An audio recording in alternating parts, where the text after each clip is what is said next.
Harold Jensen had learned something most people never figure out. The cold doesn't kill you all at once. It takes you piece by piece. First your fingers go numb, then your toes. Then your thoughts start moving slower, like honey in January, and by the time you realize you're in trouble, you're already too far gone to do anything about it. He was 73 years old, and he'd been watching the cold his whole life.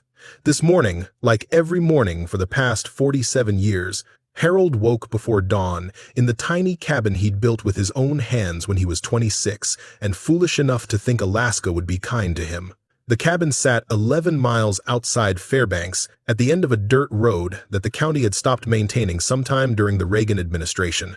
No one came out this way unless they were lost or looking for trouble, and Harold preferred it that way. He eased out of bed slowly, careful not to wake Mabel. She needed her sleep more than he did these days.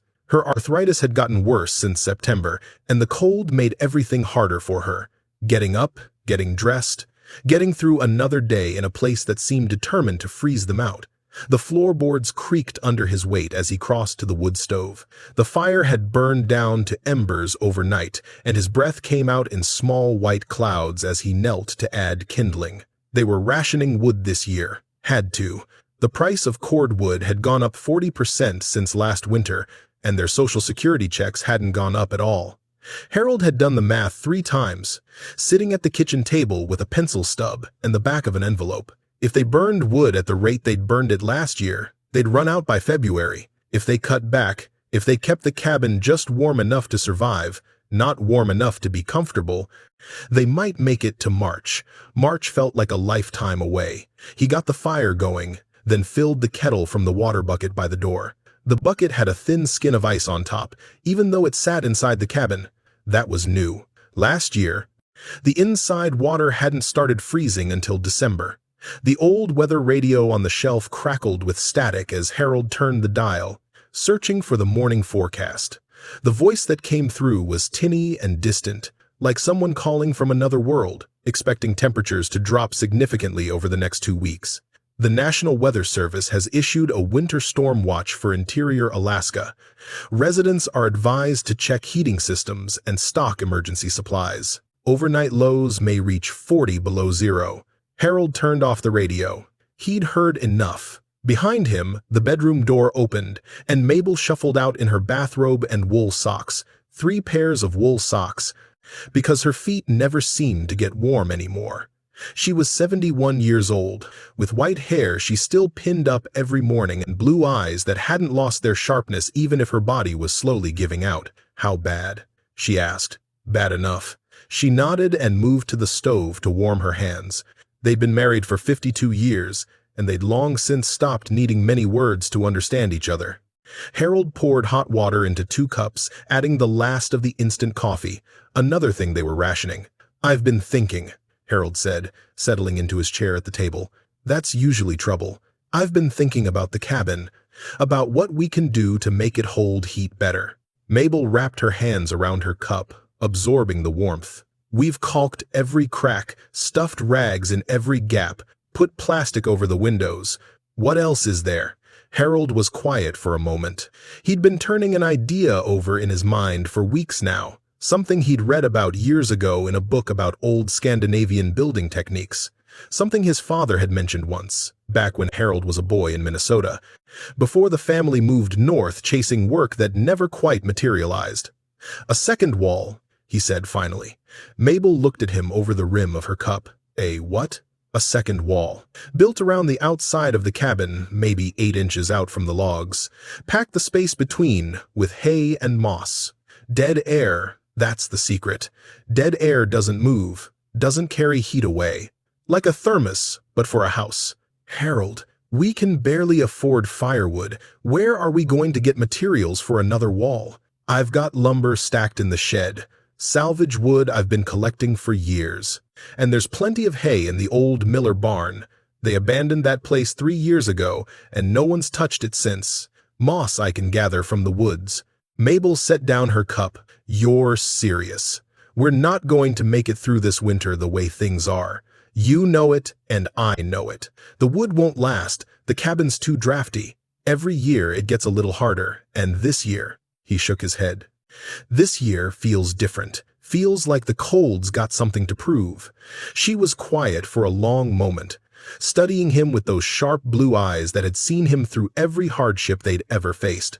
The year the pipeline work dried up, the year they lost the baby. The only baby they'd ever conceived, 3 months before she was due. The year Harold's heart gave out, and the doctors said he'd never work again. Through all of it, Mabel had looked at him the same way, measuring, assessing, deciding whether to believe. How long would it take? She asked. If I work every day the weather allows, 2 weeks, maybe 3, and you think it'll help? I think it's our best chance. Mabel nodded slowly. Then, I guess you'd better get started. Before you continue listening, I'd love to know where in the world you're joining me from today. Drop a comment below. I read every single one. Now, back to Harold and Mabel. The settlement of Ridge Creek wasn't much to look at. A general store that doubled as a post office. A gas station that charged prices nobody could afford.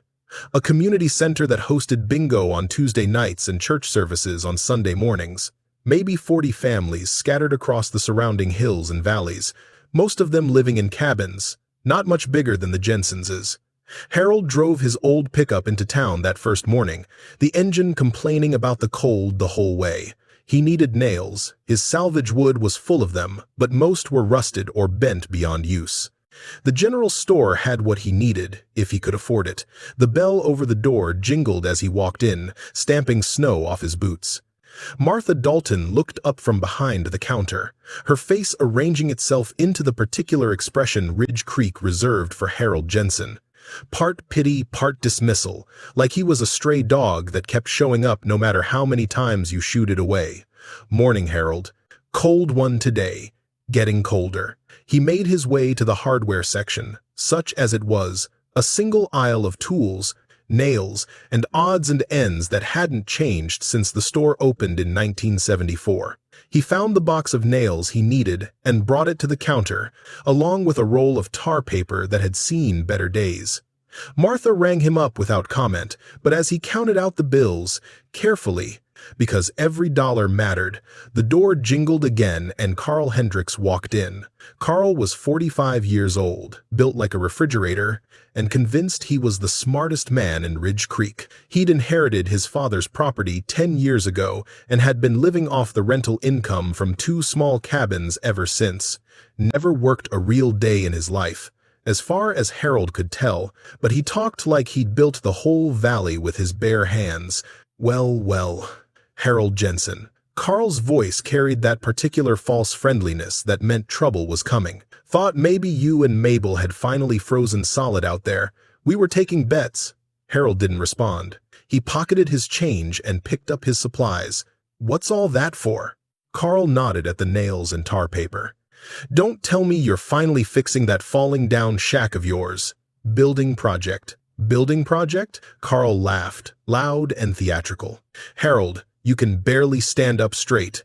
What are you building? A coffin. Martha looked uncomfortable behind the counter, but she didn't say anything. She never did. Something like that, Harold said, and walked out.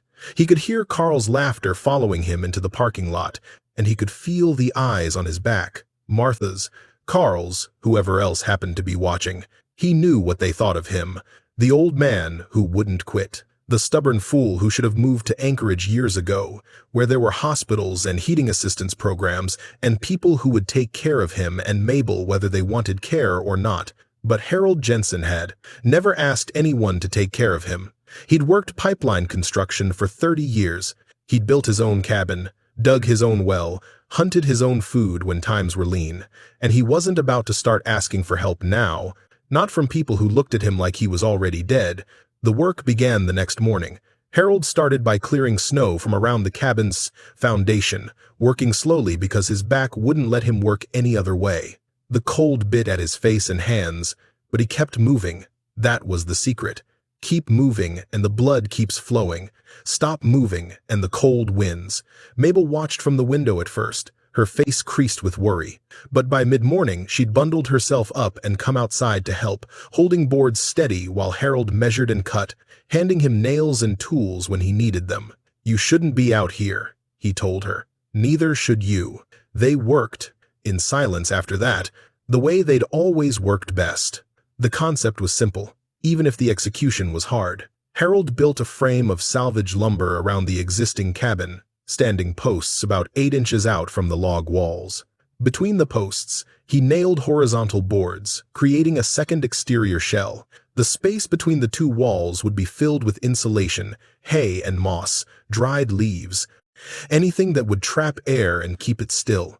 By the end of the first day, he'd completed one section of the frame, maybe 8 feet long and 6 feet high. His hands were raw from the cold, and his back felt like someone had driven a railroad spike through his lower spine. But when he stepped back and looked at what he'd built, he felt something he hadn't felt in a long time: hope. Word spread fast in Ridge Creek. By the third day, people were driving out to the Jensen place just to look. "What the hell is he doing?" asked Ray Morrison, standing at the edge of the property with his arms crossed. "Building a fence around his house. Looks like," said his wife Linda, "that's the dumbest thing I've ever seen." They watched for a few more minutes, then drove away, shaking their heads. Harold heard them, but he kept working. He'd heard worse. Carl Hendricks came